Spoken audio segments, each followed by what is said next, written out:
Hello everyone, तो कैसे हैं आप सब। आज की इस वीडियो में बात करने वाले हैं आपके एनसेट 2025 के एंट्रेंस के लिए टीचिंग एप्टीट्यूड की, जिसमें हमारी एमसीक्यू सीरीज चल रही थी। उसकी क्लास 2 आज रहने वाली है। क्लास 1 ऑलरेडी करा चुका हूँ। लिंक डिस्क्रिप्शन बॉक्स में मिल जाएगा प्लेलिस्ट का। और आपको थ्योरी नोट्स चाहिए, आपको मेन नंबर मुझे मैसेज करना, आपको मिल जाएगी। बाकी एमसीक्यूज की पीडीएफ मैं टेलीग्राम पर सेंड कर दूंगा, ठीक है। तो वहाँ से जाकर आप ले सकते हैं। तो बिना टाइम वेस्ट ही स्टार्ट करते हैं आज की इस वीडियो को। देखिए, तो आपका पहला क्वेश्चन है, which of the following is the result of the water cycle. यानी जल चक्र का कौन सा परिणाम है। यानी जब वाटर साइकिल बेसिकली जब आपकी होती है, उसका कॉन्सिक्वेंस क्या है, रिजल्ट क्या होता है। अर्थक्वेक आते हैं, रेनफॉल आता है, वोल्केनिक इरप्शन होता है, सोलर एक्लिप्स होता है। तो इसका करेक्ट आंसर क्या हो जाएगा, रेनफॉल हो जाएगा। ठीक है, रेनफॉल होती है, वापस ये प्रोसेस पूरा चलता रहता है। ठीक है, रेनफॉल का पानी वापस सी में जाता है, सी से फिर क्लाउड बनते हैं, देन ये प्रोसेस पूरा चलता रहता है। इसको वाटर साइकिल कहते हैं। तो बेसिकली इसका जो रिजल्ट होता है वो रेनफॉल होता है। ठीक है, नेक्स्ट क्वेश्चन की मैं बात करूं, which force keeps planets in orbit around the sun. ठीक है भाई, यानी कि आपको बताना है कौन सी शक्ति, यानी कौन सा फोर्स जो है बेसिकली ग्रहों को सूर्य के चारों ओर कक्षा में रखता है या रखती है, यानी कौन सा फोर्स है। ठीक है, बेसिकली आपको ये बताना है, क्योंकि भाई प्लैनेट्स को उनके ऑर्बिट में रखता है। ठीक है, ध्यान रखना। Magnetic force, nuclear force, gravitational force, electric force. तो करेक्ट आंसर क्या हो जाएगा, ग्रेविटेशनल फोर्स। ठीक है, ध्यान रखना। नेक्स्ट क्वेश्चन की मैं बात करूं, what causes the straw to appear bent in water. यानी कि पानी में जो तिनका टेढ़ा क्यों दिखाई देता है। यानी कि आप देखा होगा ना, अपनी जो स्ट्रो होती है वो पानी में टेढ़ी दिखाई देती है। अगर आप देखोगे तो कभी आपने करा होगा, 10th क्लास का कंसेप्ट है वैसे ही, साइंस वाली यूनिट से है ये। ठीक है, तो बेसिकली इसका जो मेन रीजन होता है वो रिफ्रैक्शन होता है। क्या होता है, रिफ्रैक्शन होता है। तो उसका करेक्ट आंसर क्या हो जाएगा, बी हो जाएगा। नेक्स्ट क्वेश्चन की बात करूं, फोटोसिंथेसिस रिक्वायर्स ऑल एक्सेप्ट। नहीं, जो आपका प्रकाश संश्लेषण होता है जो कि प्लांट करते हैं, इनमें से क्या नहीं लगता है। जब प्रकाश संश्लेषण की प्रक्रिया वो कर रहे होते हैं, फोटोसिंथेसिस वो कर रहे होते हैं, तो किसकी रिक्वायरमेंट नहीं होती है, सनलाइट की, कार्बन डाइऑक्साइड की, वाटर की, ऑक्सीजन की। देखिए, सनलाइट चाहिए होता है, कार्बन डाइऑक्साइड की भी जरूरत होती है, वाटर की भी जरूरत होती है, ऑक्सीजन की जरूरत नहीं होती है। ठीक है, ध्यान रखना। तो करेक्ट आंसर क्या हो जाएगा हमारा, ऑक्सीजन हो जाएगा। और चौथा जरूरत जो होती है ना, देखो तीन तो सनलाइट, कार्बन डाइऑक्साइड, वाटर तो हो गया, और चौथी जरूरत जो होती है वो क्लोरोफिल की होती है। ठीक है, जो कि पत्तियों में मिलता है पेड़ की। नेक्स्ट क्वेश्चन की मैं बात करूं, which phase of the moon is fully visible from earth. यानी चंद्रमा का कौन सा चरण जो है या कौन सा रूप पृथ्वी से पूरा दिखता है। New moon, half moon, full moon, crescent moon. तो करेक्ट आंसर क्या हो जाएगा, फुल मून। ठीक है, तो सी ऑप्शन बिल्कुल करेक्ट है। नेक्स्ट क्वेश्चन की मैं बात करूं, which of the following is not a season caused by earth revolution. यानी निम्नलिखित में से कौन सा ऋतु पृथ्वी की परिक्रमा से नहीं होता है, समर, रेनी, ऑटम, विंटर। तो करेक्ट आंसर क्या हो जाएगा, रेनी। ठीक है भाई, रेनी डिपेंड नहीं करता, ध्यान रखना। कि समर, ऑटम, विंटर ये सीजन है, ये ऋतुज हैं। ठीक है, ध्यान रखना, बट रेनी सीजन नहीं है, ध्यान रखना। उसके बाद tides are mainly caused by, tides यानी ज्वार भाटा। ठीक है, जो समुद्र में आते हैं। तो ज्वार भाटा मुख्य रूप से किसके कारण होता है, तो टाइड्स किस लिए आते हैं, earthquake, moons gravity, ocean and wind. तो करेक्ट आंसर क्या हो जाएगा, मून की ग्रेविटी की वजह से ही आते हैं। ठीक है भाई, अर्थ का भी ग्रेविटेशन होता है, मून का भी होता है। तो भाई अर्थ तो खिसकेगा नहीं मून से। तो बेसिकली क्या होता है, जो अर्थ का पानी है वो मून की तरफ अट्रैक्ट हो जाता है, इसलिए जो हमें क्या मिलता है, टाइड्स देखने को मिलता है। टाइड्स होते क्या है बेसिकली, जो सी का लेवल थोड़ा ऊपर उठ जाना। ठीक है, एक लहर से ऊपर से उठ जाना। तो ये ज्वार भाटा होता है, टाइड्स कहते हैं इसको हम। तो मून्स ग्रेविटी की वजह से आपके टाइड्स आते हैं। तो बी ऑप्शन बिल्कुल करेक्ट हो जाएगा। नेक्स्ट क्वेश्चन की बात करूं, adaptation in desert animals includes. ठीक है भाई, रेगिस्तानी जानवरों में अनुकूलन के रूप में क्या होता है, thick fur, migration, storing water, cold blood. तो करेक्ट आंसर क्या हो जाएगा आपका, स्टोरिंग वाटर। ठीक है भाई, तो एडप्शन इन डेजर्ट एनिमल्स। ठीक है भाई, जो रेगिस्तानी जानवर होते हैं वो एडप्ट, जो रेगिस्तानी एरिया को एडप्ट कैसे कर लेते हैं भाई, वो वाटर को स्टोर करके रखते हैं। पता है ना, वो केमिकल कैमल जो है वाटर को स्टोर करके रखता है, जो ऊँट होता है, ध्यान रखना। उसके बाद नेक्स्ट क्वेश्चन की बात करूँ, motion and inertia explain that. यानी जो गति है और जो जड़त्व है। ठीक है, गति मतलब मोशन, जड़त्व मतलब इनर्शिया। तो ये क्या बताते हैं, objects never move, objects in motion stay in motion, gravity does not exist, और लाइट ट्रेवल स्ट्रेट। ठीक है, तो करेक्ट आंसर आपका क्या हो जाएगा, object in motion stay in motion. ठीक है भाई, गति और जड़त्व का नियम बेसिकली कहता है, क्योंकि जो ऑब्जेक्ट जो है वो गति में है तो गति में ही रहेगी, जब तक उस पर कोई एक्सटर्नल फोर्स नहीं लगेगा। ठीक है भाई, तो ध्यान रख लेना, बी ऑप्शन बिल्कुल करेक्ट आपका हो जाएगा। नेक्स्ट क्वेश्चन की बात करूँ, सही खाद्य श्रृंखला कौन सी, यानी कि करेक्ट फूड चेन आपको बतानी है इसमें। Decomposers, plants, carnivorous. Option B कहता है भाई carnivorous, herbivorous plants. Option C आपका plants, herbivorous, carnivorous. Option D आपका हर्बीवोरस, डिकम्पोजर्स एंड प्लांट। तो देखिए करेक्ट आंसर आपका क्या हो जाएगा, सी हो जाएगा। ठीक है भाई, क्या हो जाएगा, सी हो जाएगा, plants then herbivores then carnivores. ठीक है, देखिए अगर आपको मेरी स्पीड थोड़ी ज़्यादा लग रही है ना, तो कहीं ना कहीं कमी है, आपने मेरा थ्योरी वाला वीडियो नहीं देखा है। ठीक है भाई, तो थ्योरी वाला वीडियो आप देख लेना, आपको प्ले लिस्ट में मिल जाएगा सारा वीडियो, सारी यूनिट मैंने कवर कर रखी है, तो देख सकते हो। ठीक है आपको, तो फिर उसके बाद एमसीक्यू देख लेना, आपकी प्रिपरेशन काफ़ी अच्छी हो जाएगी। नेक्स्ट क्वेश्चन की मैं बात करूँ, रमन प्रभाव की खोज किसने करी। ठीक है, यानी कि जो रमन इफेक्ट है, जिसको हम स्कैटरिंग इफेक्ट भी कहते हैं बेसिकली, तो इसकी खोज, इसको डिस्कवर किसने करा था, होमी भाभा, सीवी रमन, विक्रम साराभाई, एपीजे अब्दुल कलाम। तो करेक्ट आंसर क्या हो जाएगा आपका, सीवी रमन ही हो जाएगा। ठीक है, नाम से आप देख सकते हो, स्कैटरिंग के स्कैटरिंग ऑफ लाइट के नाम से भी जाना जाता है, तो उसमें भी स्कैटरिंग के यहाँ को देखते हैं तो वहाँ भी सीवी रमन ही आएगा। ठीक है, ऑप्शन बी बिल्कुल करेक्ट हो जाएगा यहाँ पर। Next question, who is known as the father of Indian nuclear programme, यानी भारतीय परमाणु कार्यक्रम के जनक कौन माने जाते हैं, तो होमी भाभा को माना जाता है, तो सी आंसर हमारा बिल्कुल हो जाएगा। ठीक है, सी ऑप्शन करेक्ट हो जाएगा। नेक्स्ट क्वेश्चन की मैं बात करूं, which scientist contributed to the Chandrasekhar limit, यानी चंद्रशेखर सीमा का योगदान किस वैज्ञानिक का है। ठीक है, तो रामानुजान, ठीक है, चंद्रशेखर, कापेर, करण बोस। तो करेक्ट आंसर क्या हो जाएगा, चंद्रशेखर हो जाएगा। ठीक है भाई, ध्यान रखना। उसके बाद नेक्स्ट क्वेश्चन की बात करूँ, who is called the human computer, यानी ह्यूमन कंप्यूटर किसे कहा जाता है, कल्पना चावला, शकुंतला देवी, रोहिणी गोडबोले एंड सुधा मूर्ति। तो करेक्ट आंसर क्या हो जाएगा, शकुंतला देवी को बोला जाता है ह्यूमन कंप्यूटर। नेक्स्ट क्वेश्चन की मैं बात करूँ, founder of Biocon and known for affordable medicine, यानी बाइकोन के संस्थापक और सस्ती दवाओं के लिए प्रसिद्ध कौन है basically, Kiran Majumdar show, Asima Chatterjee and तेसी थॉमस, जानकी अमल। तो करेक्ट आंसर क्या हो जाएगा, ऑप्शन ए हो जाएगा, किरण मजूमदार शो। ठीक है, ध्यान रख लेना, ऑप्शन ए बिल्कुल करेक्ट हो जाएगा। ठीक है, नेक्स्ट क्वेश्चन की मैं बात करूं, who was the first Indian origin women to go to space, यानी अंतरिक्ष में जाने वाली पहली भारतीय मूल की महिला कौन थी। बहुत आसान क्वेश्चन है, बच्चे बच्चों को पता होता है, कल्पना चावला थी। ठीक है, ऑप्शन बी बिल्कुल करेक्ट हो जाएगा। नेक्स्ट क्वेश्चन की मैं बात करूं, विच women scientist is known for her work इन अग्नि मिसाइल डेवलपमेंट, यानी अगली मिसाइल कार्यक्रम से जुड़ी महिला वैज्ञानिक कौन है। ठीक है भाई, ध्यान रखना, अग्नि मिसाइल कार्यक्रम, सुधा मूर्ति, टेसी थॉमस, रितु खरीदार एंड असीमा चटर्जी। तो करेक्ट आंसर क्या हो जाएगा आपका, टेसी थॉमस हो जाएगा। ठीक है, ध्यान आपको रखना है। नेक्स्ट क्वेश्चन की मैं बात करूं, Ritu Karidhal was part of which Indian space mission, यानी रितु खरीदाल जो है किस भारतीय अंतरिक्ष मिशन से जुड़ी हुई थी, गगनयान, आपका जो है Mars orbiter mission, Chandrayaan first and Aryabhata. तो करेक्ट आंसर क्या हो जाएगा आपका, मार्स ऑर्बिटर मिशन जो है बेसिकली इनसे जुड़ी हुई थी कौन, रितु खरीद। ठीक है, ध्यान रख लेना। नेक्स्ट क्वेश्चन की बात करूं, Janaki Ammal is known for her work in, यानी जानकी अमल जो है किस क्षेत्र के लिए जानी जाती है, किस फील्ड के लिए जानी जाती है, animal genetics, plant genetics, physics and astronomy.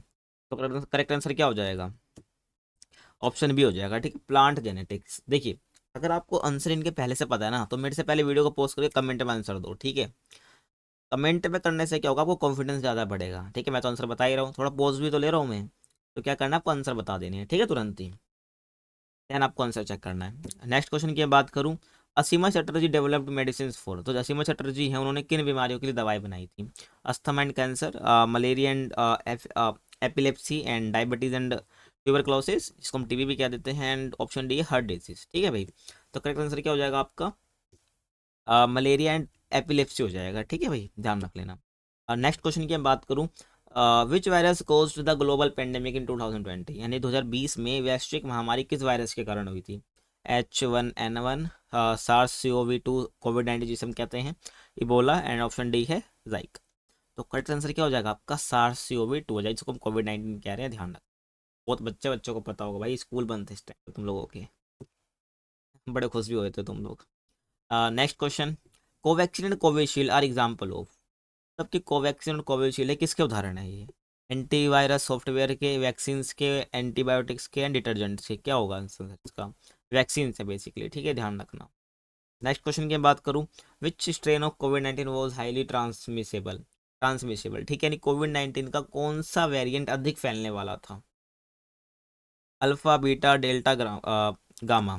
तो डेल्टा वर्जन जो बेसिकली था ना, ठीक है, वेरिएंट की मैं बात करूं, वो ज़्यादा फैलने वाला था। ठीक है, ध्यान रखना। नेक्स्ट क्वेश्चन की मैं बात करूं, what is the primary role of artificial intelligence, यानी आर्टिफिशियल इंटेलिजेंस का मुख्य उपयोग क्या है, playing music, automating task, producing vaccines, predicting weather only. Automating task, ठीक है। ऑटोमेटिंग मतलब होता है खुद से सारे टास्क हो जाए, ठीक है भाई, कम टाइम में। और यही एआई का पावर है, ठीक है, ध्यान रखना। डेली लाइफ में अगर आप एआई यूज़ नहीं कर रहे ना, तो काफ़ी कुछ मिस कर रहे हो अपनी डेली लाइफ में। तो भाई मेरी सलाह ये मानो, अभी से जितने भी एआई जो आ रहे हैं उनको सीखो धीरे धीरे करके, डेली का आधा घंटा 20 मिनट दो, काफ़ी हेल्प करेगा फ्यूचर में आपको, ठीक है, ध्यान रखना। नेक्स्ट क्वेश्चन की मैं बात करूँ, which of the following uses quantum mechanics, यानी निम्नलिखित में से किसने क्वांटम यांत्रिकी उपयोग होता है? रोबोटिक्स में होता है भाई, नैनो टेक्नोलॉजी में होता है, क्वांटम कंप्यूटिंग में होता है, एआई चैटबॉट्स में होता है। तो करेक्ट आंसर क्या हो जाएगा आपका? ऑप्शन सी हो जाएगा, ठीक है, क्वांटम कंप्यूटिंग में होता है, ध्यान रखना। नेक्स्ट क्वेश्चन की बात करूँ, Chandrayaan 3 was launched in which year? तो चंद्रयान 3 ये किस वर्ष में लॉन्च हुआ था आपका? 2019, 20, 23, 22? तो 23 में लॉन्च हुआ था, आपको पता होगा, ठीक है भाई, तो सी आंसर है। नेक्स्ट क्वेश्चन, भारत का पहला मानव अंतरिक्ष मिशन क्या है, यानी कि India first human space flight mission is called? तो क्या ध्यान रखना आपको? गगनयान था, ठीक है, तो ऑप्शन सी बिल्कुल करेक्ट हो जाएगा। नेक्स्ट क्वेश्चन की बात करूँ, James Webb space telescope is use to study. तो जेम्स वेब स्पेस टेलीस्कोप है बेसिकली किसकी स्टडी करता है, किसका अध्ययन करता है? अर्थक्वेक्स का, स्पेस एंड यूनिवर्स का, ओशंस का, एंड मिनरल्स का। तो करेक्ट आंसर क्या हो जाएगा आपका? ऑप्शन बी हो जाएगा, ठीक है, स्पेस एंड यूनिवर्स का बेसिकली जो है अध्ययन करता है, स्टडी करता है James Webb space telescope. Next question की बात करूँ, India's Mars orbiter mission is also known as, Bharat का जो मंगलयान मिशन को और किस नाम से जाना जाता है, जिसको मार्स ऑर्बिटर मिशन भी कहते हैं? तो इसको हम कहते हैं भाई किस नाम से? मंगलयान नाम से भी जानते हैं, ठीक है, ध्यान रखना। ये कहते हैं मंगलयान नाम से भी इसको हम जानते हैं, बहुत इंपॉर्टेंट है। नेक्स्ट क्वेश्चन की बात करूँ, नेक्स्ट क्वेश्चन आपका क्या है? नेक्स्ट क्वेश्चन की हम बात करते हैं, भारत के चंद्र मिशनों को किसने विकसित किया? ठीक है, आपको ये बताना है जो भी भारत का चंद्र मिशन है बेसिकली इसको किसने विकसित किया है? Which organisation developed India's moon missions? बहुत आसान है वैसे इसका, ठीक है, डीआरडीओ, बार्क, इसरो, सीएसआईआर। तो करेक्ट आंसर क्या हो जाएगा? इसरो हो जाएगा, ठीक है, ध्यान रखना। इसरो की फुल फॉर्म क्या है कमेंट में बताना, ठीक है मुझे, बहुत आसान है। अगला question, photovoltaic cells are used in which energy source, यानी फोटोवोल्टेइक सेल जो बेसिकली किस ऊर्जा स्रोत में उपयोग किए जाते हैं? विंड एनर्जी, सोलर एनर्जी, आपका है भाई हाइड्रो एनर्जी, ठीक है, एंड थर्मल एनर्जी। तो करेक्ट आंसर क्या हो जाएगा आपका? जो फोटोवोल्टेइक होते हैं ना बेसिकली आपका जो है ये सोलर एनर्जी के लिए यूज होते हैं, ठीक है, ध्यान रखना। उसके बाद wind turbines convert wind into, जो पवन टर्बाइन होते हैं बेसिकली किसे उत्पन्न करता है? साउंड को, वाटर को, इलेक्ट्रिसिटी को, और मैग्नेटिज्म को।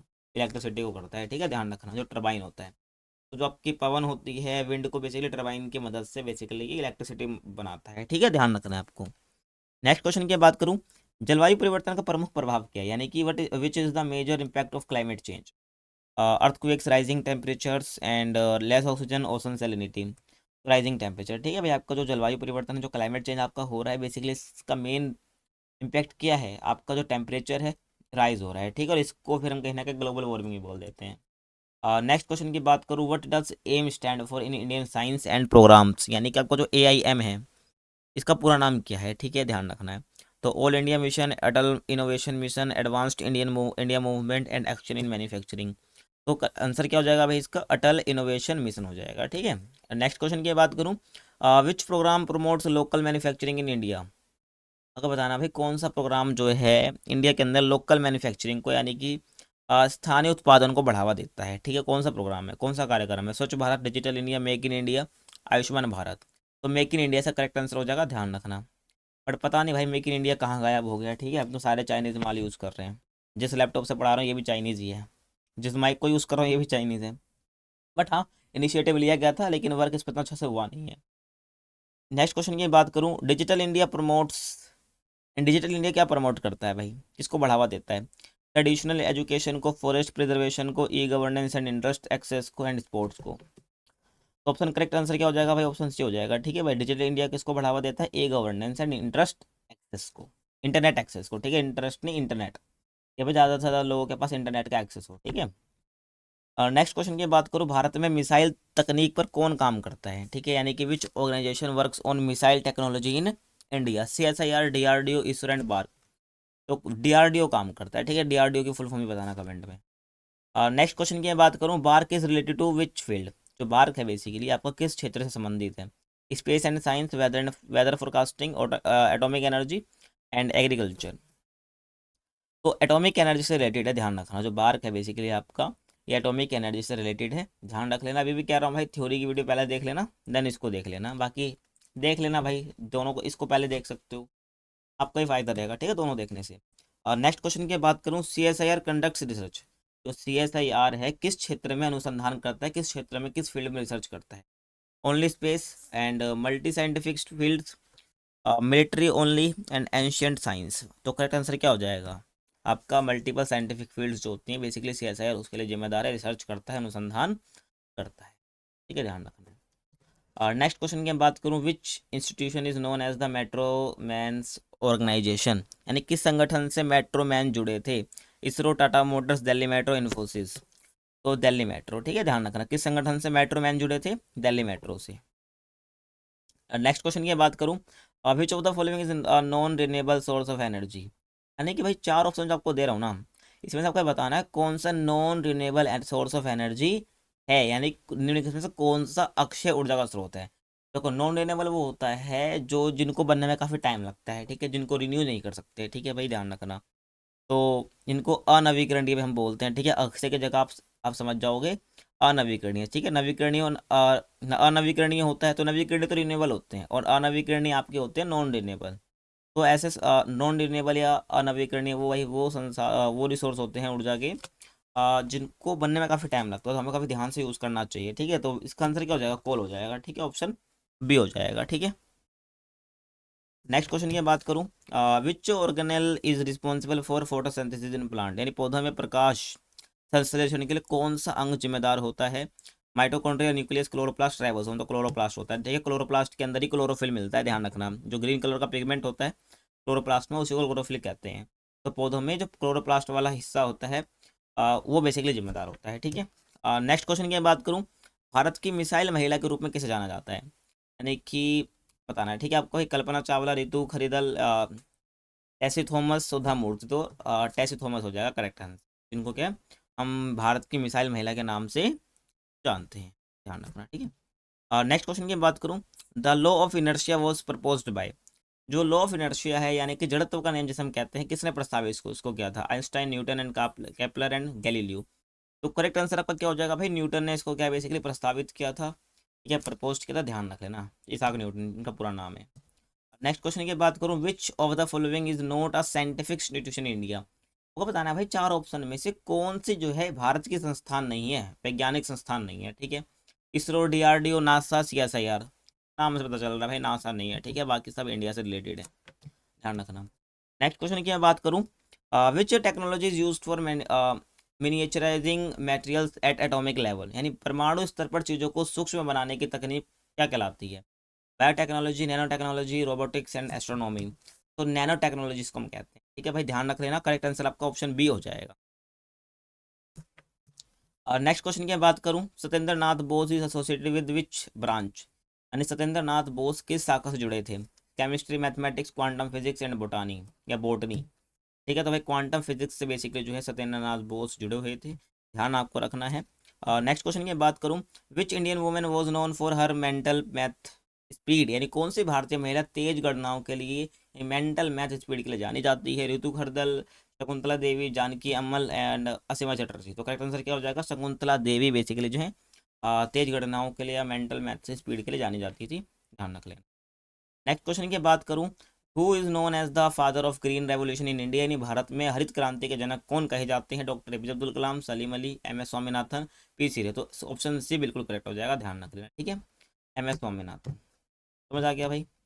Next question, which scientist developed the concept of fibre optics, यानी फाइबर ऑप्टिक्स की अवधारणा जो कॉन्सेप्ट है किसने विकसित करी है? Hargobind Khorana and Narinder Singh Kapany, Vikram Sarabhai, option D है S चंद्रशेखर।